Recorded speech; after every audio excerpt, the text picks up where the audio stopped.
Every life has a soundtrack. Join me as we invite guests to share their journey through music, one song at a time. 10 moments, 10 memories. I'm your host, Sean, and welcome to 10 Tracks. Are you ready?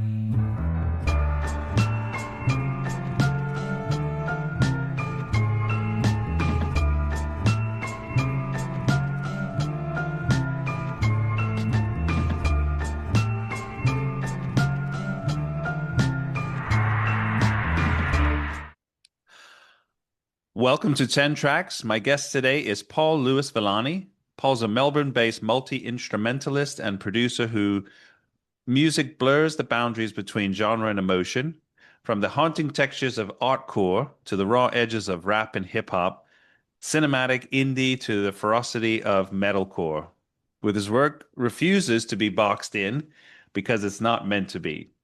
Paul, welcome to 10 Tracks. G'day, Sean. Thank you for that fantastic intro. Yes, it sums me up really nicely. Yeah. I think we're going to have to really unpack some of these genre titles because clearly I don't know what half of them are, but they are for sure a deeper dive into the complexity of your music. But first off, tell me where you are in the world. So Melbourne, Victoria, Australia. Born and bred, been here all my life. Okay. So when did you get started creating music? Creating music was something that happened really early on in life. I was dragged through an early education system of song and dance as a 5-year-old. Parents put me through something called the Johnny Young Talent School, which was a television show at the time in Australia, and they obviously had a school come from that. Picture this. I mean, I'm now nearly 6'3" and weigh close to 140 kilos. I reckon I was that size when I was 5. So dancing was never something that I looked like I fitted into. So I hated it. I hated dancing. But obviously parents think, no, you've got to, all that sort of nonsense. But the singing part I really loved. So yeah, that part I took on. And around that time, so you're talking about 1975, 76, music videos I got access to. And I think the very first one or two videos I saw was either Kiss or Jimi Hendrix. And that was it. I was like that hallelujah moment. Yeah.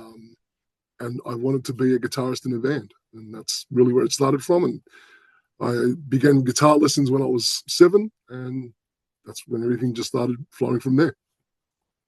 What was the music scene like in Melbourne growing up? The music scene in Melbourne has always been thriving. Even now, when there seems to be a little bit of a drop off, there is still a lot of live music around. I was lucky. I've already described to you my size, so I was already in a band and playing live gigs when I was 13. I had no problems getting into these venues. I think I even grew a full beard at 13, so I was way ahead of the curve. And yeah, for me, the music scene then was in a covers band and thriving, but we had a lot of young punk rock, early 80s, late 70s bands that were really just local bands, but really fantastic to watch. High energy. We've got these bars and clubs where you'd have 5 bands a night, and it was just great to watch. Yeah. I'm sure it would have been interesting because, I mean, obviously, growing up in the States for me and hearing you really only know about the Australian bands in particular that get really either from the UK or that make it in the US. So sometimes you don't really hear nowadays. Of course, you can definitely follow scenes in Australia, New Zealand, and elsewhere, but there wasn't that much access unless they were already kind of satellited, through channels or distributed the bigger bands, which you obviously aware of and stuff. Yeah. Look, I'm sure you guys would have had access to things like Midnight Oil, In Excess, maybe the Models, the Divinals, a couple of bands like that had minor mainstream success overseas, but larger success here. So obviously the agencies or people that manage them gave them a bit more of a push, put a bit more money behind them, and got them out there. Yeah. What was the because I had some friends when I was in London who were Australian, and they obviously there's like the Australian version of Bob Dylan who was kind of huge in Australia but never really, I don't know, maybe he was in the UK, but I don't remember him having much in the US. I don't know if Bob Dylan sums up the person I'm going to mention, but when you talk about a solo artist, I'm thinking someone like Johnny Farnham. John Farnham was a real, No, there I was don't a think song that's the about name. 84, 83, 84 called You're the Voice, and he was a solo artist that really connected with the Australian public a lot. If we're Hmm. talking about a folk artist, that's interesting. Um, Maybe I was too Rock young or to folk? appreciate rock or folk. Jimmy Barnes, maybe he went Mm. on I've mid heard 80s Jimmy as a Bonds because I think he's done a yeah, song with NXS, but I thought there was something. yeah. I thought his name was also maybe his name was Paul as well. It was somebody who maybe a bit more rocky, kind of, but kind of compared because of his lyrics, but guitar-based singer-songwriter artist. Okay. It's Yep. okay. It's okay. For anyone that's watching or listening right now, just consult ChatGPT and see how you go. Yeah. Send it to us in the comments. Yep. Reach out to me on Insta, Um, let me know. Yeah, exactly. I'll think of his name because Farnham doesn't sound like it. And I remember, and I've been to one of these live events that they had. They used to call it the church on Sundays, and it was when most of the things back then in the 90s in London were closed on Sunday, or at least half of the Yep. day. But the Kiwis and Australians, and I think, well, most of even South Africans, they would go to this place called the church. There would be all this kind of music. There'd be a lot of local, like their music. So it would be you'd hear a lot of Australian bands, maybe some New Zealand bands. And I remember this one artist, and my Australian friends were like, oh, he's we compare him to Bob Dylan or something, or like lyrically wise, I think not so much his sound or his looks and stuff, but I guess he Yep. was some kind of artist, but I'm not sure, and that's why I was just curious if he was, because like I said, I'd never heard of him outside of whereas some of the bigger Yeah. artists, like you mentioned, everyone you've said I've heard of or have seen or listened to. Yeah. The only other artist when you talk about that era, so early 80s, solo artist was John Paul Young. That's anyone that Yeah. springs to mind. But again, it's not a folk. He was more of a No, pop maybe he sort of was thing. from the Yep. 70s. I don't remember, but it's Okay. yeah. Yep. Um, so tell me a little bit about your kind of, it's definitely rebellious in terms of the genres that you're clashing in terms of your music. Yeah. Look, it's so I grew up always wanting to be a band member. To me, the idea of a rock and roll person is, or a successful rock and roll person is someone who's in a band. And most bands that I wrote for, played with, were rock orientated, hard rock, heavy metal, thrash metal, that sort of thing. And I enjoyed playing that live and writing that sort of music. But away from that studio time, you're talking about someone who ended up getting his own kind of makeshift studio early in the 90s. So I began experimenting with sounds then, you know, MIDI samples and loops and this and that, and didn't know what the hell to do with them. But it just provided me with more colors to throw at a canvas. And Yeah. I know that's a real geeky sort of way to express it. But, when you're painting with 9 colors all your life and all of a sudden you've got 18, well, there's a lot of experimentation. There's a lot of mixing. There's a lot of different hues and different shades you get. And I can appreciate that as someone who's creative. Um, it must be difficult for listeners who like a certain style of mine and dig that. Then they hear something else come out and think, what the hell is he doing? And I understand that. I get it. But as a creative, I enjoy the fact that I get to paint with different colors. It's enjoyable. Yeah. I think when you get to go into like a digital studio and you have samples and whatnot, there's a lot more to paint with compared to Oh, when you're in a four-piece kind of rock band, which I mean, growing up, I've been in punk bands and stuff and things where, it's just you guys doing the music and it's special and it kind of helps you in your life. But I think when you get to just kind of create from a more abstract canvas, it definitely let you explore, not necessarily because again, if you wanted a bigger band or doing something like that, I think maybe there would be possibilities. But I think what most people, when they're looking on, their personal as a kind of more producer or creator online, you tend to be able to get access to more ideas, and you're not as limited because you've got four people that are saying, no, this is who we are. This is, this is the jersey we wear, so to speak. Sean, you're very correct in that instance because, in all honesty, when I've always seemed to be the person who's been either the chief writer or the chief co-writer in the 6 or 7 bands that have been very important in my life. And when you do mature a bit, I'll say past 25 or 26 years of age, you learn how to write for the band members. There's no use writing a piano concerto for a 4-piece punk band, which the other members can't play. There's no use writing a 16th-note riff on a bass guitar if your bassist plays one note at a time. So you construct your writing around what you're with. And what you said before, mate, is spot on. When you're in a band and that band's vibing and chugging on a moment, there's nothing better. Nothing beats that. And even especially when it happens on stage, happens in a rehearsal room a fair bit. When you get that connection, that sound, that you're just all in that moment, nothing beats being in a band. I'm sure you've lived it, so you know what I mean. But you're right about the fact that when you step away from that, and all of a sudden those limitations don't exist.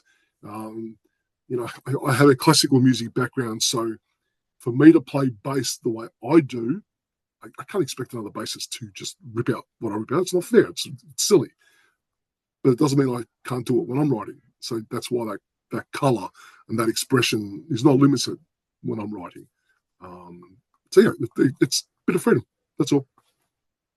Now, do I understand correctly? Is you're not really performing anymore? Most of what you're doing is just creating in the studio and writing the songs. Yep. Yep. Look, by visual evidence, I'm not the youngest person on the planet. COVID came crashing through, and in 2020, when it first started, I was in 3 different bands, which has been my life. Always involved in something. And by 2021, they were gone, and I seriously just had no interest in starting up again. Bands take a lot of energy. They take a lot of rehearsal time, a lot of investment. By the time 2021 rolled around, my children were about 7 or 8 years of age, demanding a lot of attention, rightly so.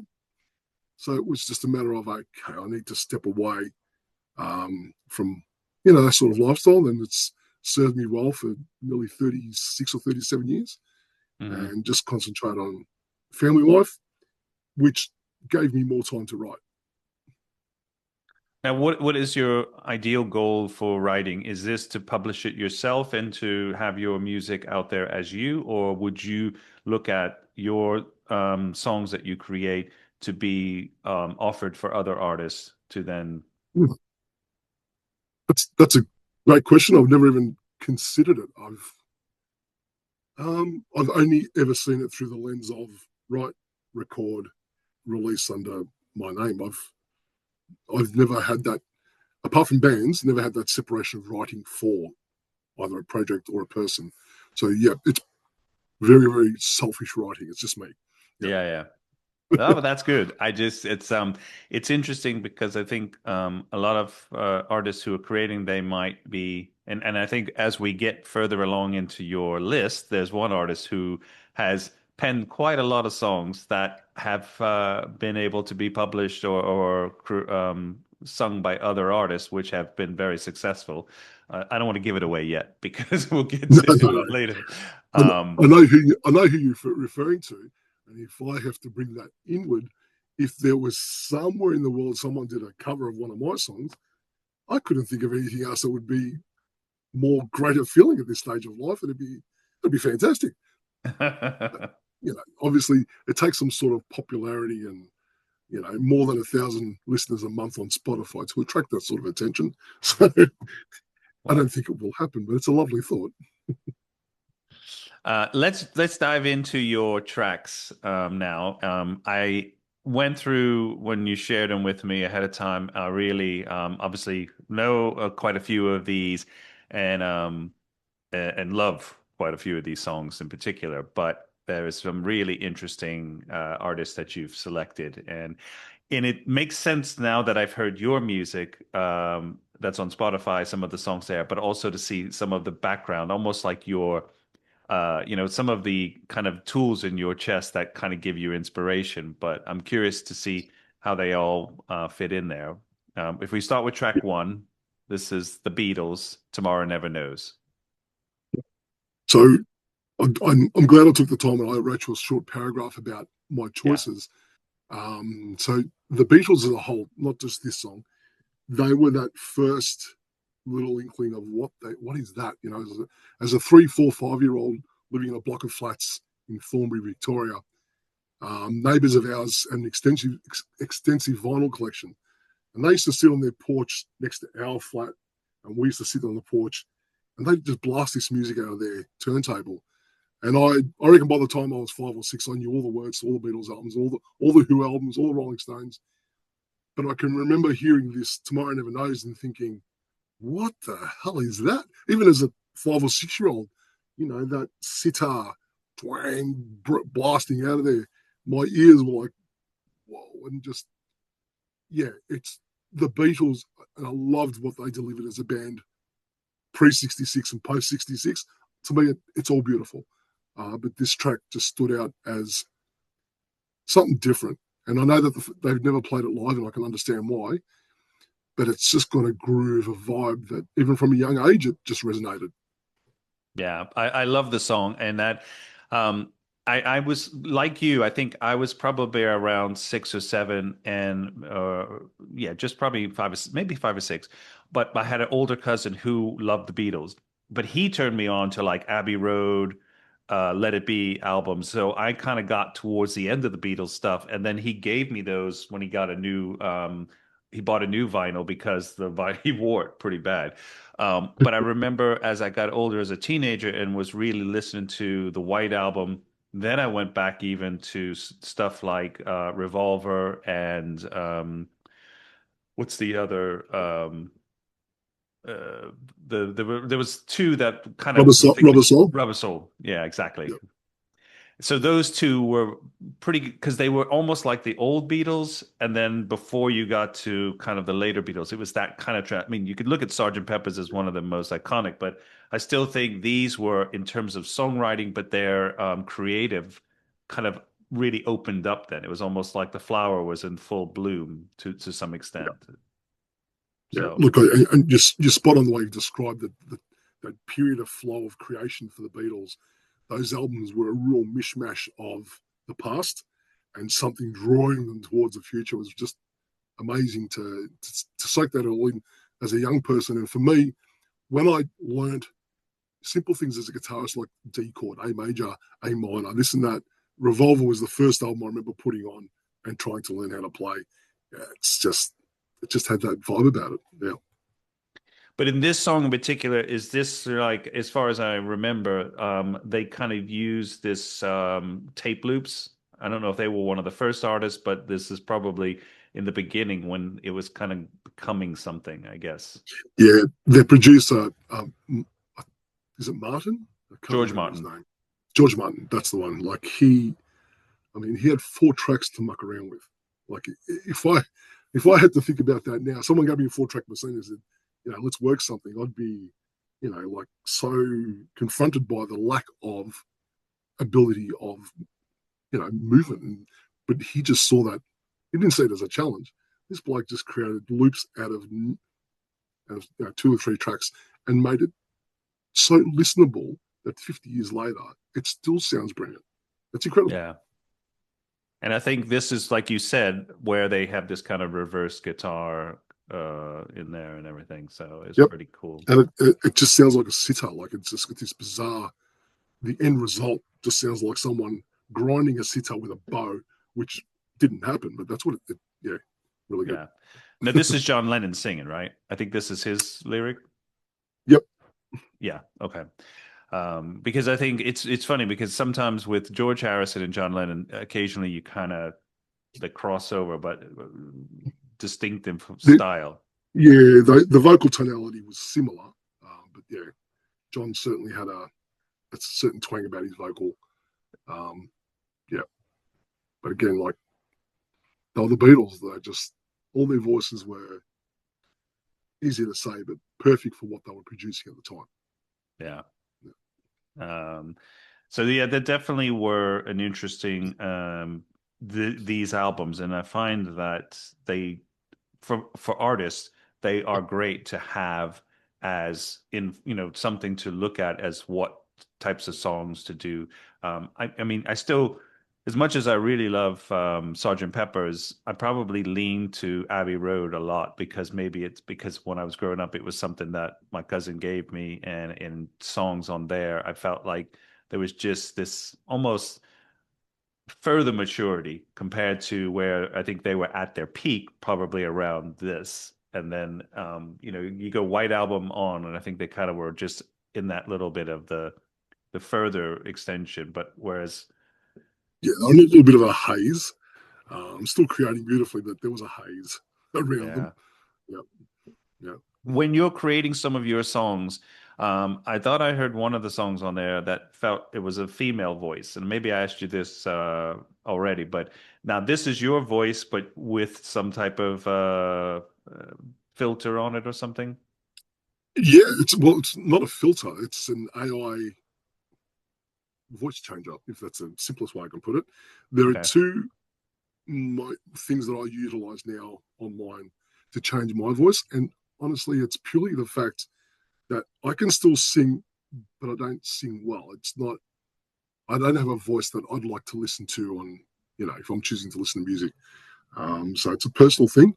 Um, yeah, I could put my vocals through pedals and filters and whatever, and I'm still not happy because sometimes I listen to my music and think, geez, if I had a woman with this type of voice singing that, that'd sound awesome. And all of a sudden, you go into something like Suno or Audio Me, are the two things that I've used for, and you Hmm. can prompt it. Once you learn how to prompt properly, you can get your vocal stem, put it in there, and say to it, I want a female vocal that comes from Louisiana, mid 40s, sounds like she's singing in a smoky bar. And like you can get that. It might not sound great the first time. Keep working it, keep tweaking it, and maybe by the 30th generation, you get something half decent. Even then, you need to chop it, put it into places because timing is not always great, and there are little vocal slurs and clicks and pops and this and very fussy as an audio listener and recorder. But you have Hmm. to be if you're going to release music into the public. You can't have crap on there, or people are calling it AI slop. People are calling it AI slop, whatever the term is. But for me, this like I discovered this in May, June this year, and like it's just been a godsend because I can actually not only create music, but also while I'm recording it, think, okay, like I can have this type of voice singing this, like this will work. But also things like rap. When I rap, I sound like crap. I just don't do a good job. But I can rap a 30-second verse, put it into these models, and say, make it sound like I'm from the Bronx of 1983. And voila. I know it's great. It's not my voice, but it's my cadence, my delivery. Look, we could sit In here all your day and talk about words. this. And my words, my melody line. Um, you will have people not happy with this and say this is crap. It's AI. And I understand, but I always try and bring this back to okay, let's forget about vocals for a moment. But for 40 years now, someone could plug in a keyboard synthesizer and sound like Eddie Van Halen playing a lead solo on keyboard. Is that okay? No one's ever questioned that now. No one's ever said, oh, there's still a person playing it. Yeah, but shouldn't a guitarist be playing that? I don't know what the answer is. I'm just saying, like, Yeah. MIDI. I, I forced myself in the last 5 years to learn how to use MIDI properly because I was one of these typical guitarists, like, crap, MIDI. But because I know how to write music. Once you learn how to score for MIDI, the sounds you get out of it are ridiculous. The piano and this, but it's something I've learned how to program. It's not a pianist doing it. It's not. So when people, they have had a go at me about using AI for vocals, I'm like, it's just a tool. Like, what's the difference between a MIDI playing a trumpet and my vocals sounding like Cleopatra? I don't know. Yeah. Like, it's I'm being a bit ridiculous with my examples, but I think we just need to be a little bit more accepting of creation and how we do that as humans. It's always evolving. We can shut ourselves off from it if we want. That's everyone can do their own thing, but I mean, you don't shut people down because they decided to play a snare drum with a shoe. Okay, well, listen, that sounds different. No, you can't use a shoe. Why not? If Yeah, the snare drum exactly. sound you like, it sounds good with a shoe, go for it. Well, I think it's about pushing boundaries. I mean, if you look at early hip hop when it first came out, and then they started having artists that were sampling Yeah, and using other artists' music in there. Of course, a lot of musicians were against it and were negative and all of this, but to me, it was about taking something you like and putting that into something else. And I used to actually love when I would hear hip hop artists and rap mixing jazz, rock, classical, or something that was just not, not using the same beat from another hip hop rap, not taking Run DMC stuff and just sampling it, but taking yeah, something, Dr. Dre has an iconic song that has this guy who is he's English, but did an album, then became an actor, and he was in LA as an actor. I think he's passed away now. He was on some TV show for a while. But that his some old album that I think Dr. Dre found in a secondhand or some collection of records, and was able to create something genius out of that. That song got such a revival because it was actually used in a couple of adverts in the UK recently, the original song, but no one would have remembered that song so much. I hate to say it from this guy because it was, he wasn't a huge recording artist. He was more of an actor, but I think he did write a few albums. But I think that's a way of actually keeping music alive. And you hear so many artists that have taken classical. I think there's an Oasis song that stems from the inspiration from a classical song and so many other artists where they're not sampling it, they're actually just taking the melody and making it into a song. So to me, it's like I don't think anything should be ruled out. If you're not just torturing animals or children, I think almost everything is fair game to I'm with you. to kind of like be creative with. And trash cans, shoes, I feel like, I mean, one artist that I like a lot, and he's been around from the 60s and he just passed away a couple of years ago. He had a recording of a slab of meat. It was already dead or taken, but and punching it with a meat kind of cleaver, and that was in the recording. And I'm Yeah, not saying that was my favorite track on the album, but it still was like the artist being the artist. And I think that for those who want to find criticism in that, then I think they're just limiting what art is.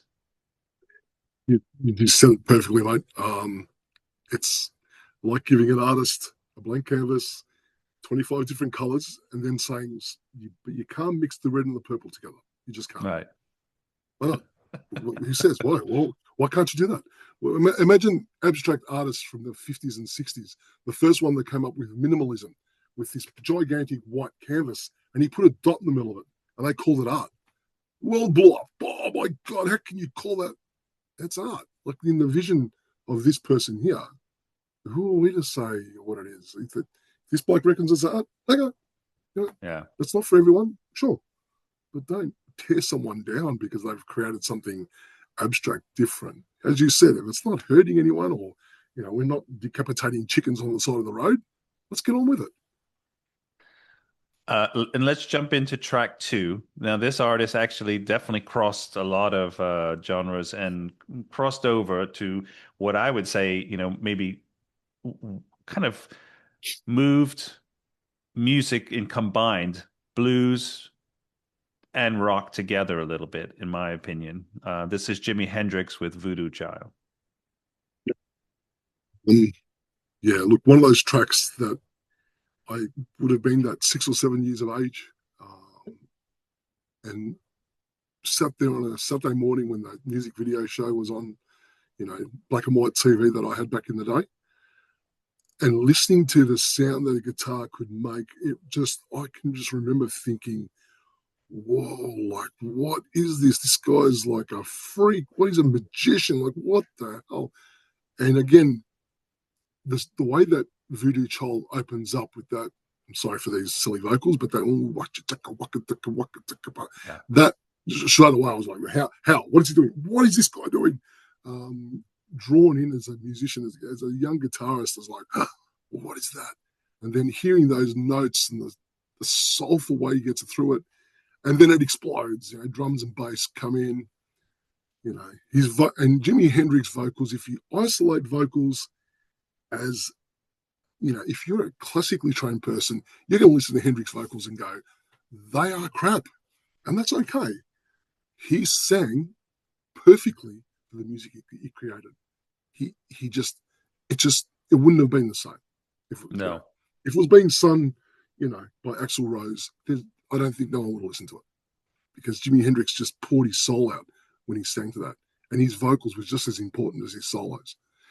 So Voodoo Child was just one of those songs that, the way he sang, standing next to a mountain and chop it down with the edge of my hand. I mean, yeah, I'm Yeah. there. I'm in love again.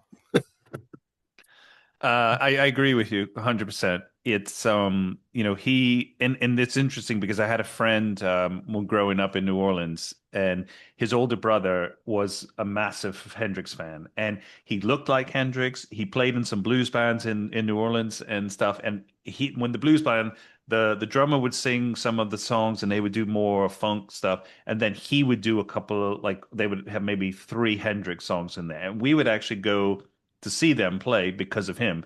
And so he would do Voodoo Child. That was one of the ones they would always do. So that one had a special, memory. But I remember being about 13 and getting into Hendrix, Are You Experienced, and then a couple of his other albums. But I just remember his voice and then the style of how he played, and then and again, I've said this on the podcast with another guest who was a huge Dylan fan, and I think he agreed with me that All Along the Watchtower is probably done, a better version is done by Hendrix than Well, Dylan. But without uh, doubt. but without getting political, because I do have a lot of respect for Bob Dylan and his music, so I don't want to. Love Bob, love Bob, but that version of Watchtower, Yeah. I might be a bit biased, but that's okay. And just like Crosstown Traffic, and there's so many songs that I think that I first got into and was just like, wow.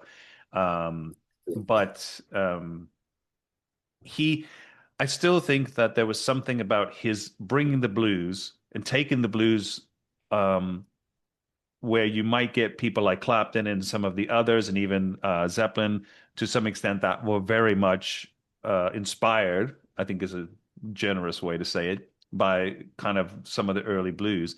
Whereas I think Hendrix just took it as casual. It wasn't trying too hard to be that. It just was in him. And then he put rock to it, which was kind of a little bit more heavy. I'm going to do something heavier than what the blues was, and came up with this sound where he wasn't trying to be like other contemporaries like him, I don't think. No, You know, and I think he was.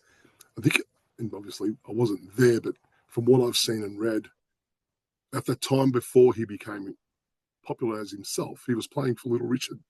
Little Richard wasn't too happy with the sound that was coming out of him, because a guitarist and a band member is supposed to be in the background when you're a solo artist, and yet Hendrix's sound was developing where they were like, "Hey, can you turn that down? Like, what the hell are you doing, man? I'm the star." You can yeah. imagine Little Richard at that time, like, "What are you doing?" So Hendrix was developing and being held back. So probably the best thing that happened was he got fired from that band and just concentrated on being himself. Yeah. Yeah. It's interesting because my friend, the artist who I said like looked like Hendrix, he actually had some conversations with the other two members of the Jimi Hendrix Experience, the two guys who Oh, I don't know if they Not were. Reading. Yeah. Yep. And the drummer, I can't remember his name. Yep. So there was they kind of connected with each other. He now lives in Paris, and I think he still like writes and plays music. I think he has a Facebook page and stuff like that. I don't know if any of his music's on Spotify, but if he's listening, we'll try to find him and get him. I could only imagine back in those days if he looked and sounded like Hendrix, he'd be very popular. I mean, it was like if you think of artists who do tribute bands now, whereas he even off stage he was still kind of being Hendrix. It was so weird because obviously I knew him growing up, and his younger brother was my friend. So it was like we'd see him or go over by the house and stuff, and he'd still be like in character. And you were like, "This is so weird," but it was pretty cool. Because he had that look. He was obviously an extrovert and had that confidence to carry it around. Why not? Yeah. Why not? So in regards to instruments, your first instrument you picked up besides singing and being having singing lessons and stuff was the guitar. Yep. So from the guitar, I so classical guitar for the first 5 years of my existence as a guitarist. This was a deal made with my parents because it was either you learn classical music or you learn nothing. So I was like, all right. And I was blessed because my classical guitar teacher, I'd say to him, I want to be like Ace Frehley. And he'd be like, who? He was a Maltese guy. Who is this Ace Frehley person? Who is this? So I let him listen to records or tapes at the time, this, that. And he was like, oh my goodness. All right.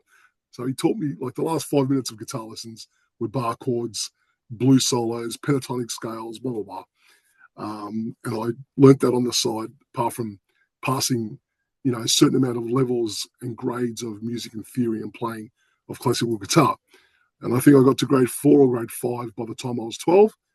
And I begged the parents to, if I passed that level, I got electric guitar, a little amp, and a distortion pedal. Please, please, please, please, please, please, please. And I did everything. I passed flying colours, this and that. And they kept their word, which I'm sure to this day they are regretting because the moment that amplifier and electric guitar landed in the house, that was it. Yeah. I was absorbed, distortion to 11. It was just, yeah, just I loved it. Just love the sound, love the vibe. Paul, if there's any people listening who are guitarists or want to be guitarists, what's your favorite guitars, and is there anything that you could recommend, or what your preference is? Okay, so I'm a very typical guitarist. I have bought every single brand of guitar in my lifetime because, as you would know, as a guitarist, you have to have a Fender Stratocaster, you have to have a Gibson Les Paul, you have to have a Rickenbacker, the Beatles. Mm. Um, and once I owned these things throughout the journey, I realized Gibson Les Pauls are uncomfortable to play, didn't like it. No whammy bar, oh my God. Strats weren't powerful enough for me. Those single coils didn't deliver that sound I liked. So in my lifetime, in my studio surrounding me now, I have two Ibanez guitars, RG something or other, both with double humbuckers, 90s or things like that. And on the other wall, I still have my original Fender Stratocaster, which I just love the feel of it. It's a good feeling guitar. And Mm. one of my favorites is a 1972 Telecaster Deluxe double humbucker. And I first saw that on a film clip with, I think, Keith Richards. I remember thinking, what's that? So went down to a local store, picked one up, and it was heavy. It felt good.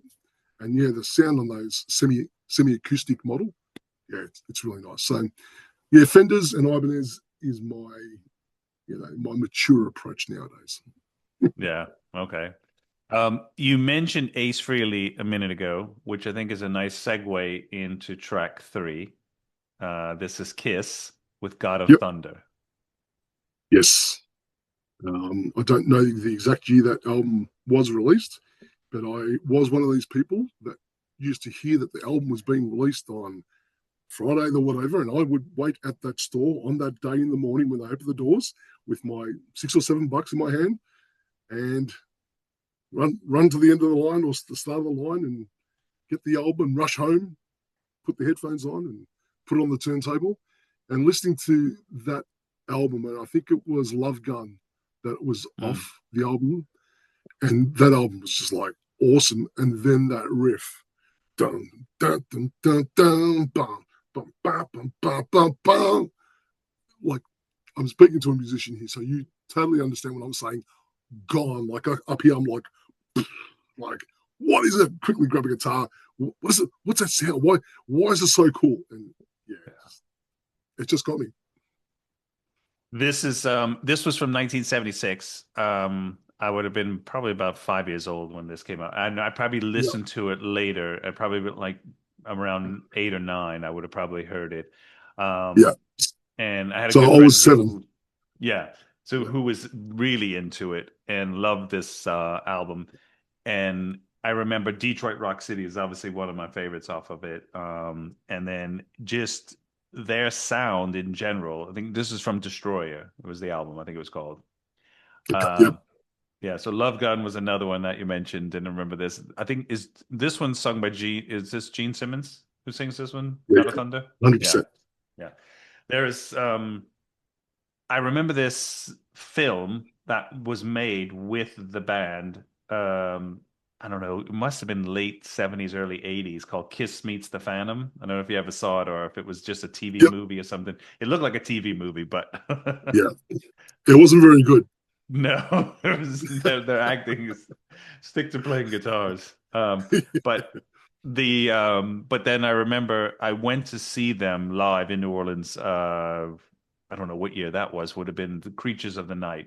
So I don't know if they took off the Yes. makeup and then came back with the makeup, or this was the last year of the makeup before they decided to It take it was off it for a was the while. last year of the makeup. Yeah, Yeah, yeah, and that was and yeah.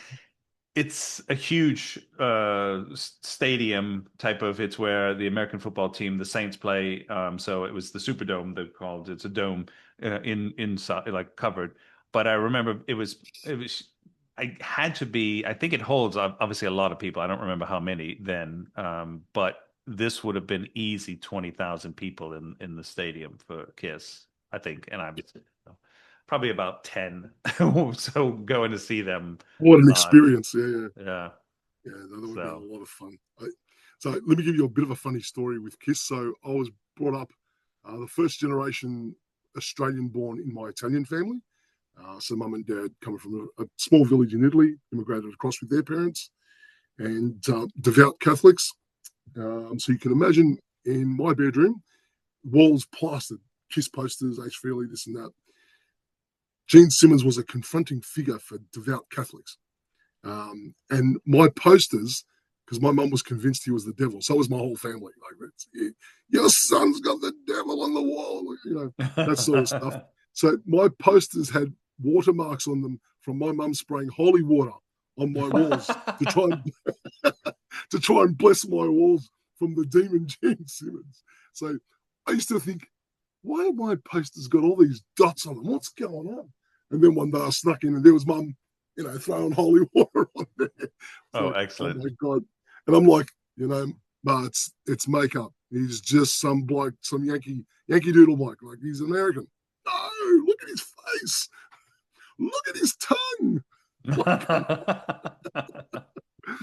so yeah, it was fun being a Kiss fan with devout Catholics in the house. A lot of fun. Yeah. Um, did when you were playing guitar, who were some of your guitar, like what was the guitarist that probably first inspired you? So I'm assuming Ace Frehley because you've mentioned him. Um, Ace Frehley and Jimi Hendrix, very, very, like, almost at the same time. I probably saw them on the same music video show the same day, either 75 or 76 or 77, around that time. And for me, those two, just that, yeah, it was for, most of the videos back then were live music videos. Well, mine, but so as a kid, I just thought that's guitarists are in bands and you're on stage. That's what you do. That's life. mm, Full stop. So in my mental little picture there, all I ever wanted to be was on a stage with a guitar, making some raucous music.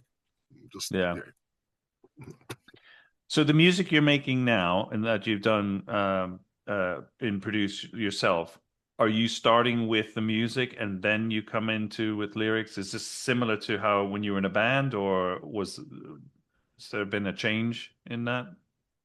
There's been a slight change sometimes. I'm very much guitar driven, to which right beside me, that's right beside me all the time. So I do still jam a bit, plug in, play, and go, oh, that's interesting. And a lot of songs start from the jam, whether that was in bands or even here in the studio. It's just what it is. Having access to loops and samples, and like there were magazines in the 90s that used to have zip disks attached to them, and I used to collect those from magazines and store the data and store those loops. And every now and again, I'll get that hard drive out and have a look, and oh, that sounds good. Like, I can't remember hearing that one, and away you go. And so, yes, 95% of everything I write starts with a guitar, but Mm. sometimes you just got to allow other things to take over. Yeah, that's pretty cool. Um, Going to track four, this is well, he's renowned as just a guitarist. Yngwie Malmsteen. This is called Black Star from 1984. Tell me about that. Yeah, so I've expressed my classical music background. So that's where I learned how to read and write and play music and guitar. And rock guitarists all had that dirty vibe, that loud, crunchy, probably the most, expressive lead guitarist I heard of until that stage was Hendrix and Ace Frehley, touches of, Sabbath and all that sort of thing. But all those guitarists kind of sounded the same to me. And I Mm. hadn't heard of Eddie Van Halen then as yet.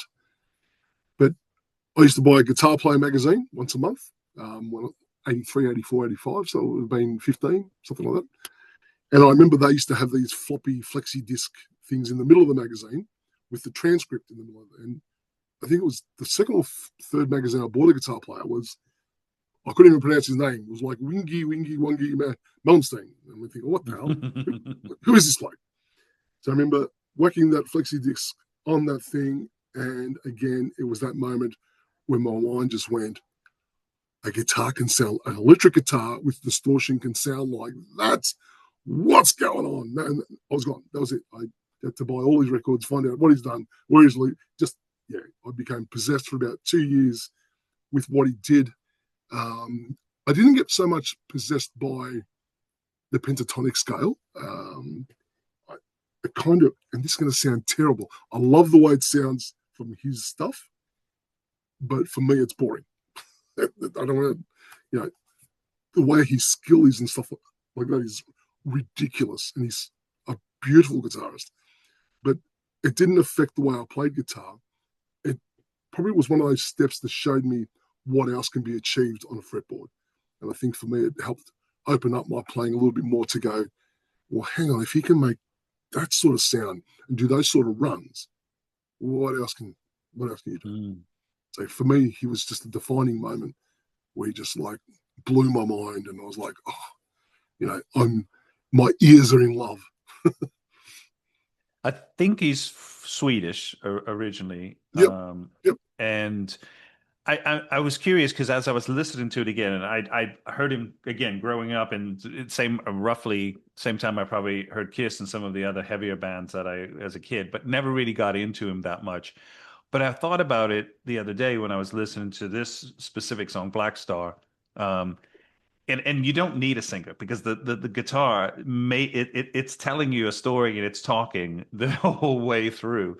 But what I'm curious is that I've not really noticed anyone as popular, as successful, as kind of prominent as he was, or maybe still is. I don't know if he's still alive, but today, like it's almost like he can't, it was like this one fleeting star that just shot across, and no one else has really said, okay, I can just do it. I mean, to some extent I was thinking about Santana. a lot of Santana is very musical. Then he sings a little. Then he has other guests or artists sing with him, but a lot of his music is very instrumental. But I've not really, and maybe I haven't searched looking for someone as popular or that has been able to be as successful as he was. There's been a lot that have played like that in that violin style pentatonic format, Hmm. and a lot of good players. But you're right, the popularity, like he's still that shining star. And I mean, a lot of respect to him because he's been doing that for what now, 45 years, and he hasn't changed. Like he's No. still recording material, and it's still very similar to what his niche is. And a lot of respect because that's hard to do, and he's very Yeah. good at it. So he's obviously he's still alive. I didn't double Yes, check yes, yes, that yes. to see. Sorry, Yngwie. My bad. Um, but I can imagine if you are a guitarist, it's hard not to have crossed paths with him, right? Yeah, look, there's these things that they did throughout the 90s and 2000s throughout the states, and they were a traveling guitar show where Yngwie joined for a 3 or 4 year period where he would get up on stage and jam with the likes of Steve Vai, Joe Satriani, Alan Holdsworth, people like that, and they would riff off each other on stage and like crazy. Some of the things that they did on stage was just magical. Um, but yeah, it's mainstream popular, not really, but every guitarist who's picked up guitar will know who Yngwie is, and love him or hate him, doesn't matter. He's just brilliant at what he does.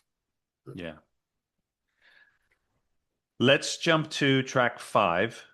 This is even heavier than some of your earlier stuff so far. Um, Slayer, Angel of Death. Yep. Opening track of Raining Blood from 1986, and I can still picture myself in the bedroom at home with my mate, put in a cassette, and put it in the boombox, and said, "You got to listen to this." And I'm like, and I've always of the opinion like, I'll find music on my own, thanks. Like, don't give me it. Yeah. He's like, no, no, no, no, no. He goes, just listen to the opening track. I'm like, I can give you 3 minutes of my time, no worries. So 17 or 18 seconds into that, when Tom Araya let out that scream that opens the track, I Yeah. was like, what what is wrong with who is this person human? What am I listening to? And yeah, Angel of Death was that song where I was like, oh right. So that's what I want the band I want to be in to sound like. It was that moment for me. It was like, wow, can you imagine live? Like this would be like someone dropping a bomb on stage and these guitars, bass, and drop chaos, but destructive beauty. It was just a wonderful moment. Yeah, great track. So, for me, going through early rock, but getting into punk was probably, I would say, in '82 was when I really kind of got introduced to it. It was probably as the punk scene in the States, maybe the hardcore scene was kind of dying away in terms of some of the originals. And then there was a kind of new scene coming, but this is probably pre Slayer, Metallica, some of the bigger bands, pre obviously Guns N' Roses or any of the likes of the Yep. heavier cross ones that I would say rock and that kind of punk attitude.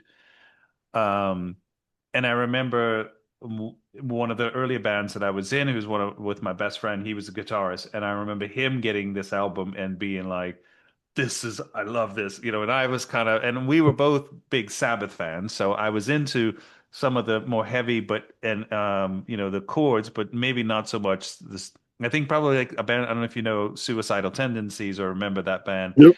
That was probably more speed, punk, skate, to kind of where I was.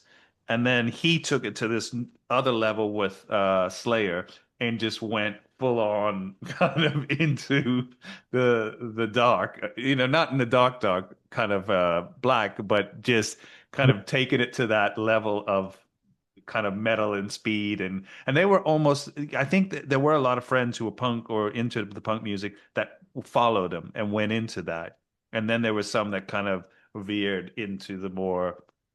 I don't know. I don't want to say nerdy punk, but it's less the deep, Yeah, heavy, as these guys were, kind of thing. yeah.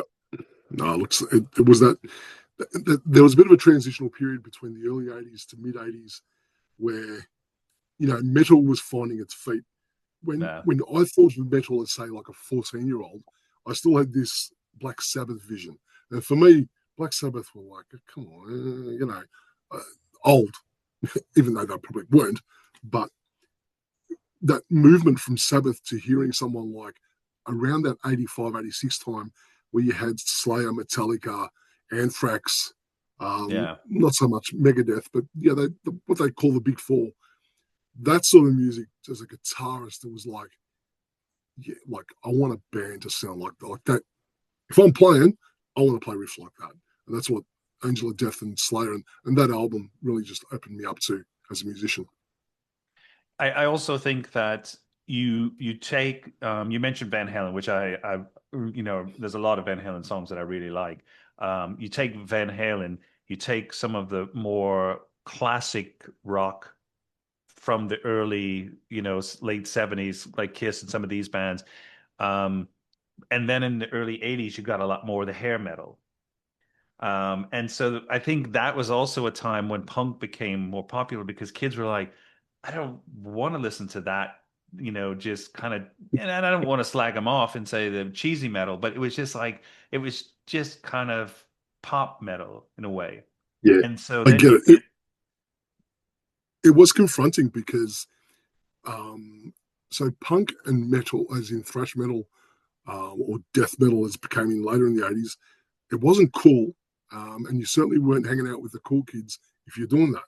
The problem was is that hair metal, kind of got all the girls, and they were like, "Well, I'm missing out here. Like, come on, like, don't judge me on my music taste. I don't want to like Motley Crue for Christ's sake." yeah, It was confronting for my age group and the blokes I was hanging around with. So those hair bands, Rat, Wasp, Motley Crue, Bon Jovi, you know, they were hard to digest, but you kind of like sometimes went along with it for the extra benefits. yeah. But as a guitarist, it certainly wasn't something that I was attracted to, like, riffs, big boomy riffs, double bass drum kits, pace, fast pace. Um, it was never really the what they sing about really made much attention to me. Like a lot of Slayer's lyrics, death, grind, gore, things about what happened in the Holocaust and stuff like that. Valuable to talk about. Okay, it's confronting for some. I totally get it. But that's not what really took me. It was music, and Yeah. yeah, and you're right. Those hair metal bands, the music was, I mean, Poison. Oh my god! But like as I said, they got the chicks, so you'd stand there and go to live shows and watch and cringe, but the I'm audience trying to looked think better of than the what chicks. band was it. It wasn't Quiet Riot. It was another one, and they did a cover of "Come On, Feel the Noise," and they had really long. The singer had like this really long blonde curly hair. Um, Twisted Sister, wasn't it? Twisted Sister. I remember getting a ticket because one of my friends had an extra ticket. He's like, "You got to come with me because my parents won't let me go by myself to this show." And it was in a smaller arena in New Orleans, not in the big where I saw Kiss. And I was like, "I don't like them," and so I went with him. And I remember being like, "Okay, I'm gonna stand in the back." Because I don't want anybody. We were up. We weren't on the floor, so you were in the seats. But I'm like, I'm gonna kind of stand in the back in case, and I thought no one from school was going to see me there because it was more, metal, and most of my friends were not into, they weren't into punk yet, but it was like not cool sort of thing. And then one girl from my school was there, and she saw me, and she told people, "Oh, I saw Sean at the," and I'm like, "Shut up!" Now it's so stupid. I mean, like the dumb things you do as a kid. It's I mean, because I what would it I would was, go isn't it? see Twisted Sister tomorrow if if I thought they were good, and I'd go see Motley Crue for sure. So I think that it's just these labels we put on it and the pressure we put on ourselves. But I think this song in particular by Slayer, Angel of Death, I do have it on a couple of playlists, especially more cardio playlists that I really want to sort of because it does have that energy. And I have, now a fondness for them through my friend because, he passed away, but I think about him and it makes me listening to this. So I gave him another chance, even though at first I was kind of like, we're not going to go that far into the metal or the speed metal, but they definitely there's a lot of power, and I can definitely appreciate it now compared to maybe when I was younger. Yeah, and look, looking back at things at this ripe old age, I can I can see how smart Rob Snyder was from Twisted Sister to do something like that at that time, because he just found this little gap between the pretty boys of hair metal to the ugly boys of thrash metal, stuck himself somewhere in between, and just created a genre for himself. And he had fans that adored him and people that hated him, but just smart, really smart. Yeah. And like I've told you about my family's background, you can imagine what the household was like when my father saw that on TV. Like there was just, what the is that doing on the TV? Switch it off. Yeah. But the song "Come On Feel the Noise" is it's a obviously it's a cover, Yeah, and I'm trying to remember who it is now. But I actually really like the band, and I've been listening it to was some quite of their. quite right. Was it quite No, right no, no, that no, no. they? They're '60s British band, Oh, or you're late right too. '60s, Yeah, yeah, yeah, '70s, yeah, yeah. You're right. Oh, and they've obviously yeah, done. I'll think of it, and then we'll have to yeah. pull them back. Uh, Staying in this vein, as we get to track 6, this is Metallica and Justice for All. Um, so 86, 87, I think that album came out. 88. 88. Okay, wow. Um, I remember seeing the film clip for the single One on a late night TV show, and I'd love Metallica for Master of Puppets prior to that, and also Ride the Lightning. Great albums, brilliant albums, especially Master of Puppets. But there was something about that sound that was odd with Metallica, though. There's a whole thing with their bass guitarist going missing in the mix and blah blah blah. Okay, but the songwriting for that album, and I might have mentioned to you in the paragraph, the way they constructed "And Justice for All," like it goes for 8 or 9 minutes, like brilliant, like the fast parts, slow parts, intricate, great riffing, chugging chords, and the way Lars layers it with his drum kit and bass drums and fills, it's it's like a chaotic, beautiful ballet, but just put to music, just brilliant.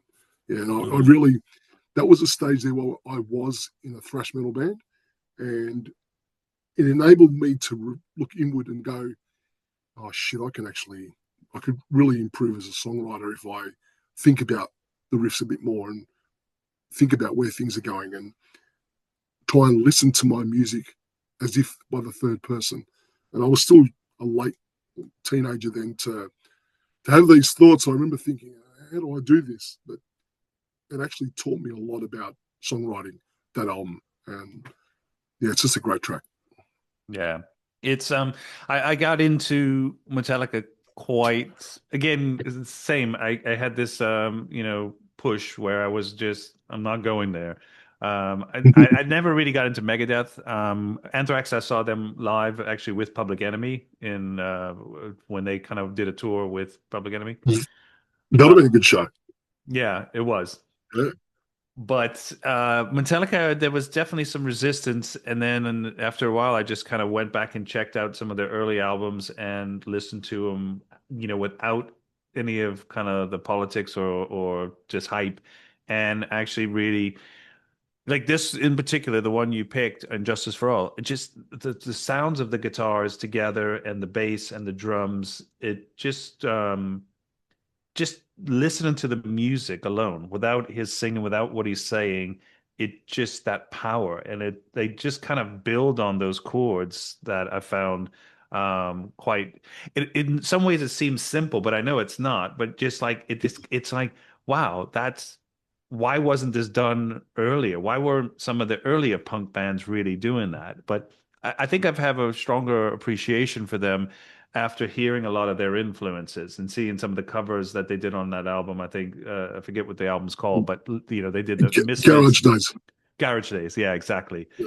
And that kind of inspired me to kind of rethink about my relationship with them because I liked a lot of the bands that they picked. I think they even had Bob Seger Turn the Page, which I thought is a great Bob Seger song. So it's just interesting their influences. So it kind of let me revisit them in a better light, which I mean, it's only good for me. I mean, they don't care personally, but No, um, I understand where you're coming from, and you're spot on. Once you can really absorb what they were influenced by, and then how they were able to adapt that influence into their output. Like some people can't do that. Like a lot of people cannot make a song their own. Yet they managed to do it with some unusual tracks and really claim some sort of ownership and something new about it, which is obviously they're very intelligent. That goes without saying. Yeah. yeah.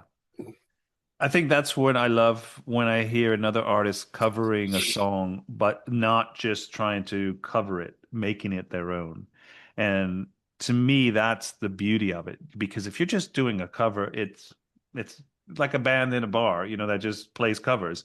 And no Yeah. disrespect to them, but it's not what I think when another artist wants to do it, it's almost like taking something that would never. I think Radiohead did a great cover of the Carly Simon song from the James Bond movie.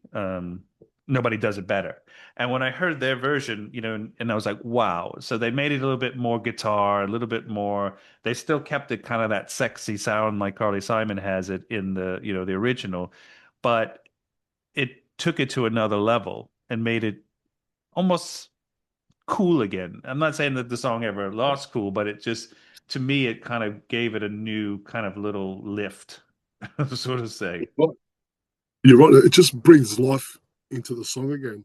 It takes nothing away from the original. It just gives No. it a rebirth. That's all. Yeah. And it's again like we were talking about the canvas. This is an artist's impression. This is their impression of that song, and I think that's their.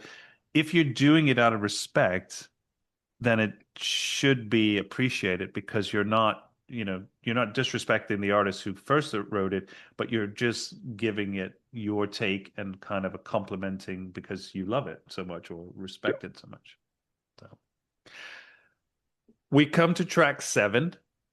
This is Guns N' Roses off their first album, Appetite for Destruction, Sweet Child of Mine. Yep. Um, Another music video moment, sitting up at 2 a.m.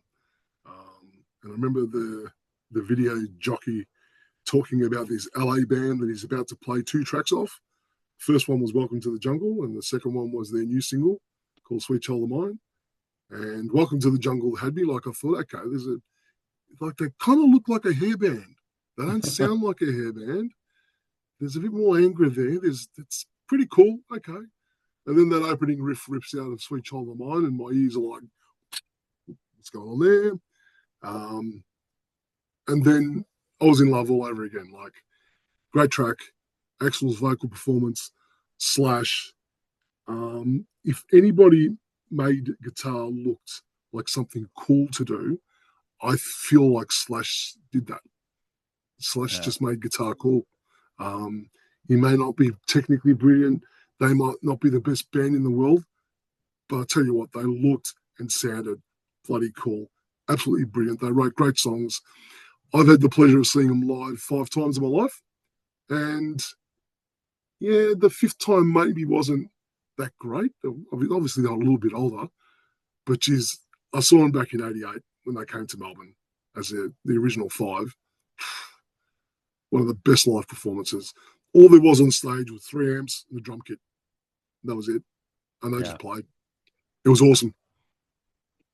The only time I think I saw Guns N' Roses was probably in '87, and they had opened up it was in New Orleans, and this is at a small theater, so it was kind of where they would have sometimes plays and other kinds of, it was not necessarily music a venue, but they used it for music. And maybe it holds 4,000 seats. I don't know. It's not that big. I saw the Cult, if you remember the Cult.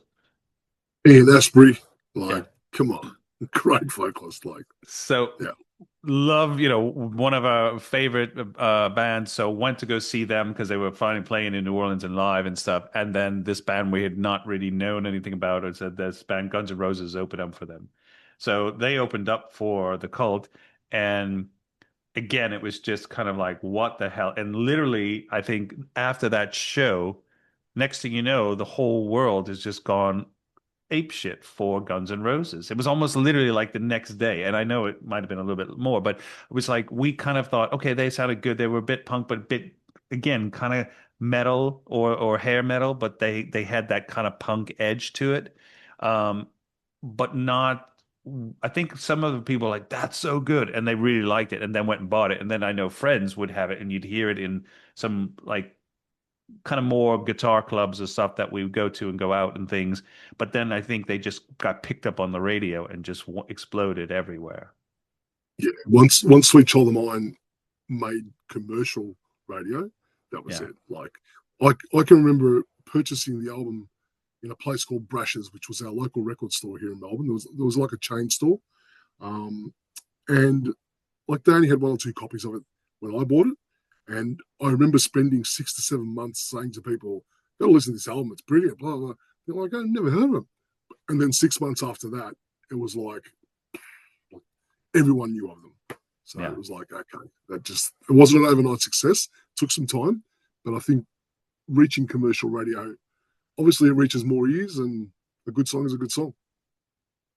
I think if you would have seen Slash and not know he's Slash from a guitarist, a musician, an artist in from Guns N' Roses, and you'd see him on the street, you might just kind of shift if you're on the tube or on the bus. You might just like move 2 seats over because it just not saying he looks like Yes, mental illness, but he just looks he was like he's an different. artist. He's just that, it's like he was made to be kind of his own style, his own thing, and I think he makes it look kind of simple rather than being hard work, but still has that Yeah, rocker cool. exactly right. Great way to describe it. Perfect. um, with some of you, what sort of music are you writing now? Like when you get inspired, or some of the stuff that you're kind of creating today compared to some of the stuff you've already put out? Are you still kind of flirting with different genres, or is there one that you're kind of leaning more to kind of more cohesive or? Um, I must have, look. So since June, that I've had this new technology open to me as an option to record vocals with. I've recorded everything from rock, rap, hip hop, um, country, blues, metal, art rock, but like there's too many genres. I don't like Mhm. all these genres. I liked it back in the '70s when you had pop and rock. That was it. Easy to classify. Now, when I've been interviewed a couple of times in the last few months, and they say, explain the genre situation. I'm like, it's hard because there are 95 genres for me to choose from.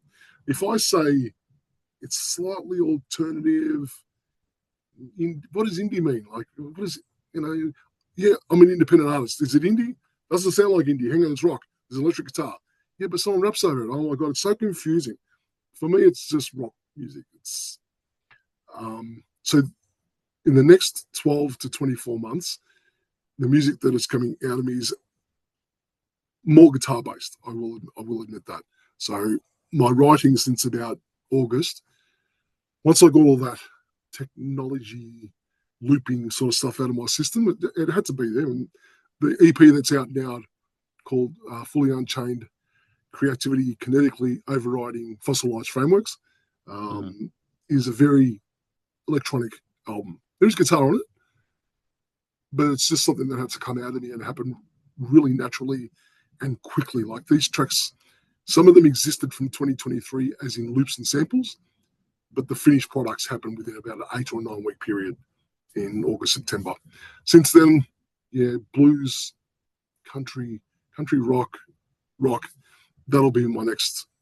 That'll be coming out of me in the next 12 to 24 months. Yeah. And so blues, rock, okay, that's interesting.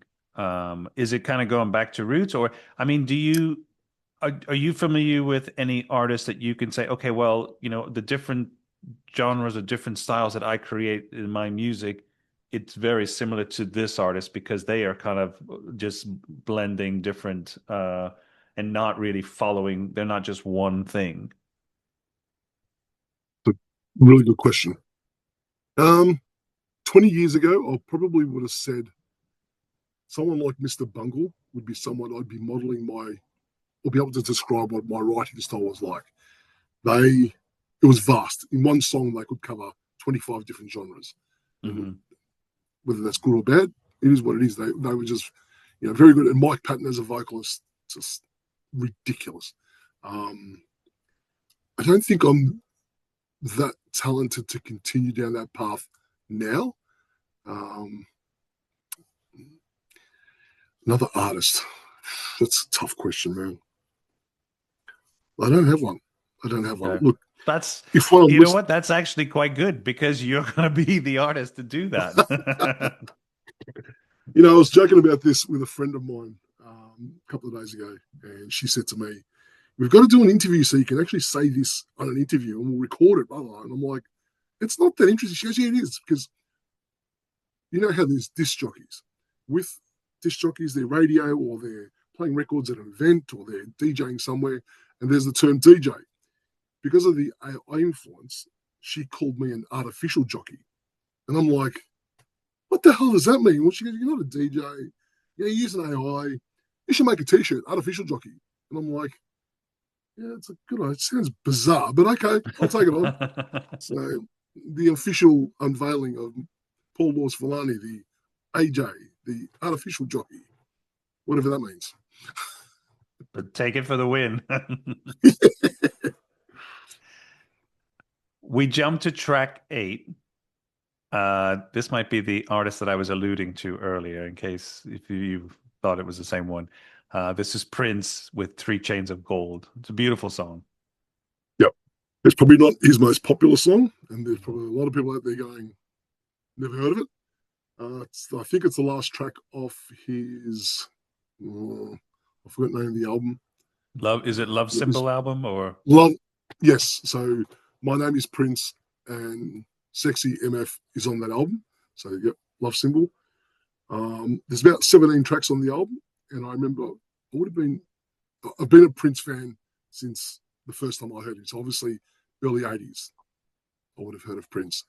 And like Purple Rain, the album, the movie, just ridiculous. And obviously, as a musician, hearing someone like this person plays 20 odd instruments, records everything himself, I'm like that's I just love that concept. His devotion to his craft, his talent, his ability to create all sorts of genres of music. His lead guitar playing, like the guy's, he can dance like a maniac and play lead guitar. Stop it, ridiculous, amazing. Um, yeah, Three Chains of Gold again as a songwriter. Listening to that, I think when I first heard it, I went, I got to listen to it again because there's like 19 or 20 different parts to this song, different chord structures, different cadences, different, and it's just like, wow, like Yeah. that is a story in 7 minutes. Like it's beautiful. Yeah. It's it's interesting because I've yeah, obviously growing up, Prince was a big influence early on, and then it kind of continued to stay in the background at some point, but then comes back forward again. Um, this song I wasn't that familiar with. I think I'd heard it once or twice previously. I was listening to an early Prince album the other day. And there was a song on there which I think Cyndi Lauper covered. I don't know if it's When You Yep. Were Mine or something like that it's called or Yeah, I And think you're I right. and I think it's off of her first album or second. I don't remember what album it is. And I remember like hearing that from her, but I was like, wait a minute, did I hear it from Prince? And I wasn't sure how I knew, but it was his song. And I know he's done so many Manic Monday. There's so many songs out of Prince that other artists have had the good fortune to make a hit out of. Um, but I just, I mean, he's stupid talented. It's I don't even know what to say because it's obvious that everything that people are aware of his not just singing, not just writing, but just all of the multi uh instruments that he can play is just incredible. Yeah, look, and I'm sure you'll understand this very clearly. My group of musicians friends were very, hard rock, rock and roll, blues based, guitar, bass, drums, keyboard type of people. So when I openly expressed my love and devotion to listening to Prince music, they were like, "What drugs are you on, mate? Like, what are you talking about? How can you like this guy? He's purple. He's blah." And I'm like, "Stop, He's a symbol. listen, just listen. Don't let all that other noise affect your ears. Listen and think about this. Everything you hear is him. The drums, that's him.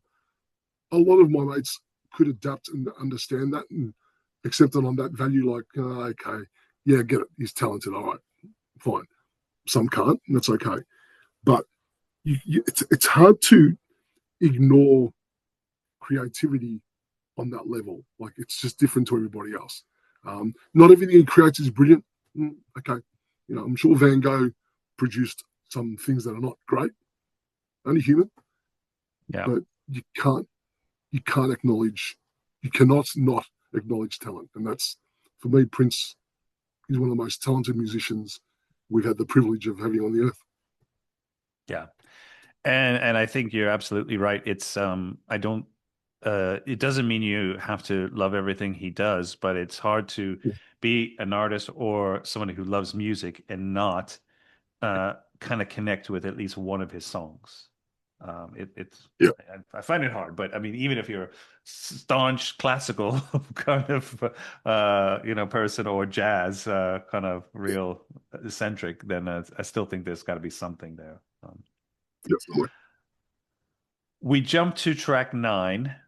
This is Living Color, Love Rears Its Ugly Head. Yep, one of the best live acts I've ever seen in my life. I had the privilege of seeing them twice. They've come to Australia, and a drummer that I spent a lot of time with in bands called Vince Medina Senna. He sat me down one day and said, "Have a listen to this album, Time's Up." And I was like, yeah, again, typical. Yeah, what are you talking about? Mate, after 2 or 3 songs, I was like, what is going on? 3-piece band. Now, like you, I've probably been in a few 3-piece bands and understand to create a wall of sound, or when 3 instruments combine really well, it's a magical sound. It's a beautiful thing to be able to do.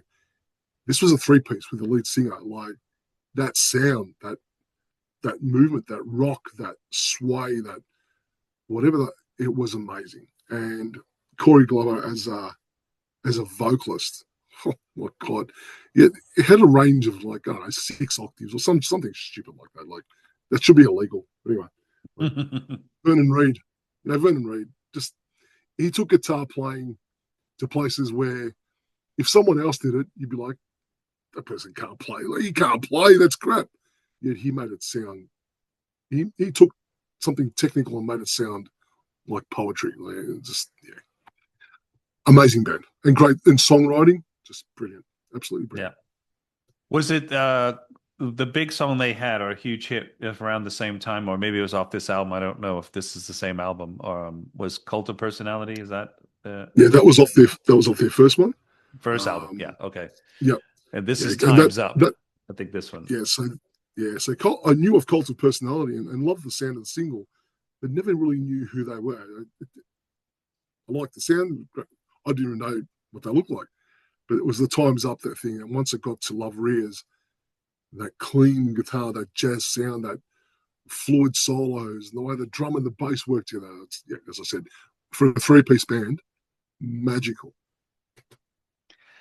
It's you threw me because I hadn't heard about them or forgot about them for so long. I don't even think on Spotify, no, they haven't even come up or cropped up and said, "Hey, remember this?" Or like it mixes in with any of your supposedly playlist.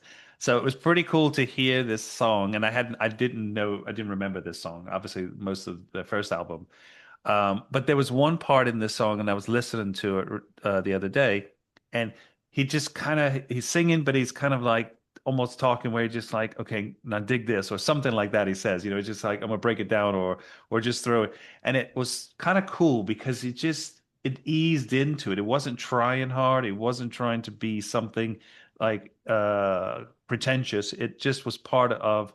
Whereas it was the music he was referring to, I think, where it was a part where they were just going to jam, but it was kind of like he kind of just let you know we're going into this now or this is happening. And I Yeah, thought it was so cool. that's very cool. Yeah, and honestly, they reproduce that live amazingly. For anyone who's listening to this or watching this, there's a YouTube channel or something I've seen on YouTube where they recently it's called the Tiny Desk, and it's live Yeah. performances of all And sorts of bands. NPR, Tiny Desk. Yep, and they were on it 6 months ago or something like that, and like these blokes are close to being in their 60s now, and it's just like, okay, so you guys are just still damn good, like crazy, Yeah, yeah. good to I've watch. seen a couple of the Tiny Desk recently. I've been watching them on YouTube, and there's I don't know if you know the artist Dolce. She's kind of blown up and Yep, pretty huge, and her yep, Tiny Desk is I mean it's amazing. It's incredible. I mean if you listen to her records, it sounds good, but if you'd see her on this, it's incredible. I mean it's just she takes it to another level. So yep. I'm really interesting artist who I like. Paul, Yeah, it's look, let's go. we're going to jump to track 10. This is Slash. Now this is with Myles Kennedy and the Conspirators. Yep. So Lost Inside the Girl. they've done a few albums together. They've been together for I don't know, it's 10 years now for, as a band. Um, I can't remember the name of this album, but I love his writing style and obviously his guitar playing style for a long time. But this song, as an old bloke, made me reconnect with reasons why you fall in love. And musically, it's hard to do that to someone, especially an old bloke who's been through it all, seen everything, blah blah blah. When music connects with you in a way that's I don't know if the word cerebral means anything or existentially, whatever I'm trying to put out there, it just connects the lyrics, the flow of the music. You know, the, when Myles Kennedy sings about how he feels when he's lost inside the girl, yeah, it just connected. And for me, I go to this song, on days when I'm driving to work and you just feel like life is ordinary and you're just being normal and you just want to feel that little bit of internal happiness and internal levity. This song just does it, just takes you there. Well written, well produced, guitar playing ridiculous, and Myles Kennedy as a vocalist, yeah, like spot on, Mm. amazing. It's just a beautiful song. Yeah, I wasn't that familiar with some of the stuff. Well, Myles Kennedy and the Slash doing this. I think the album was called "Living the Dream." Yep, that's the one. Yep. 2008 2018. So it was great to kind of hear this and to get introduced to it. So thank you for that because I do like Slash's playing and I've heard some of his other projects he's done since Guns N' Roses, which I've liked. I think him just he's kind of stayed in time in terms of his credibility and what he's about, and I respect that. I think that he's truly an artist, not just a celebrity kind of thing. So No, that to yeah. me is most important. And I don't know these people personally, obviously, but you can imagine Slash would be obviously mid-50s towards 60, in that part of his life where writing is now more personal. Like he'd be expressing himself without conscientiousness of where or who's listening to what. It's just Yeah. so the music he's producing is, I think, some of his best ever. Are there any lyricists or singers or writers that you probably lean more towards? Not necessarily like you said, Ace Frehley, um, the guitarists and stuff, but I'm thinking of just more of the coming up with the words of songs that just stay in your mind or that have a special place. Look, me songwriters and specifically lyric writers, I might be a little bit old-fashioned in my answer for this, but I'll go back to the people of the Beatles. They wrote words that took you places mentally. Um, they'd sing lines and you could picture it. Yeah. Maybe it's just me. That's okay. But yeah, the lyrics that come out of them was amazing. Are there any subjects matter that you try not to touch on in your music or in writing? Yep, I very rarely touch on political problems. I think there's enough people out there that are willing to beat their chest and wave flags and create banners for issues that they believe in. And good on them. Beat your drum, make your noise. That's not me. I tend to write really personally, and I've had a lot of people tell me that my songs are dark. They don't uplift you. They don't make you feel happy. They make you think too much. I'm like, I get it. I understand why you say that, but it's hard for me to write. Oh, look at the sun, and there's a beautiful cloud, and oh my God, there's a daffodil. Woo! No, I can't. It's not in me. I I write from occurrences, and I most of the things I write usually come out in less than 10 minutes, and I'm talking 2, 3, 4 pages of handwritten notes. Maybe not a full song in there, but if I experience something during the day, I tend to write about it. Mhm. And that's yeah, and yeah, it's. Sometimes I thought it might be easy if I just said every second line, "Oh, I love you, I love life. Oh my God, it's so beautiful." Yeah, I can't. I, love is beautiful. Love is great. There's other shit that But happens in life that comes at me a lot of easy, a lot easier. I think there's more to life than beer and Skittles, so I think you have to kind of. Yeah, yeah. Paul, what's the best way for people to connect with you, to hear your music? Where do you want to guide them to get into you? And A typical modern day artist, everything I've ever released is on all streaming services. So if you're a Spotify person, an iTunes person, an Amazon or YouTube, it's all there. Is there one that's better than the other? I don't know. no, I mean I've Yeah, been listening to now I have a subscription with Tidal, and I actually like it. But it's you still kind of have those. It's almost now part of the big three or so in terms of streaming. So it's a yep, good new one. But it, you it you is. have And got yep, oh no, I'm just saying for the consumer and for the listener. I know things like ads and this and that, so you have to be paying for a certain service, and I'm not the person to ask for what the best thing is. I'm I'm that person who bought an Apple phone in 2008, and I've been using Apple services since then because my whole life is on there. So the wife's phone, the kids' phones, all our photographs. So I use iTunes.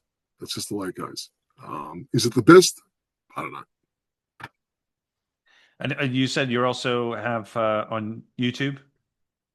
Yep, I've got a YouTube channel. Most recently, I've decided to create lyric videos for my music. I'm not, you know, I'm in the past 20 years of my life spending 3 to 5 thousand on a production of a music video hasn't been feasible. I don't have studio backing. I don't want to go and borrow money to achieve my dreams. That would be selfish of me, and so that's not where I'm at. But producing lyric videos recently, I've had a lot of fun doing it. So there's a lot of music out there of my music that's now put to as a lyric video. Great. Thank you so much for being on the show, and I really appreciate you sharing your 10 tracks. It's been great to revisit some of these songs in particular for me, but also to learn your relationship with them. Um, I say to everybody as we say goodbye, Paul, to be kind, be humble, be love, and I wish that to you, and much success with all your creative writing and continuing with your music, and hope to keep in touch and hear more of your stuff as you keep going. Thank you, John. Look, I really appreciate your time and having the opportunity to do this. It was a lot of fun. I enjoyed talking about these tracks. And yeah, mate, anytime you want to reach out for a chat, you got my number. Love that. Thank you, Paul. Thanks, mate. See you next time.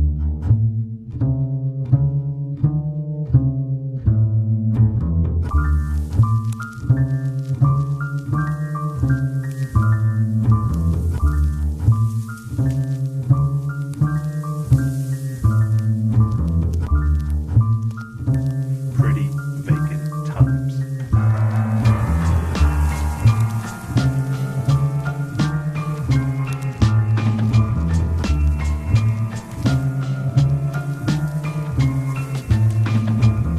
Are you ready?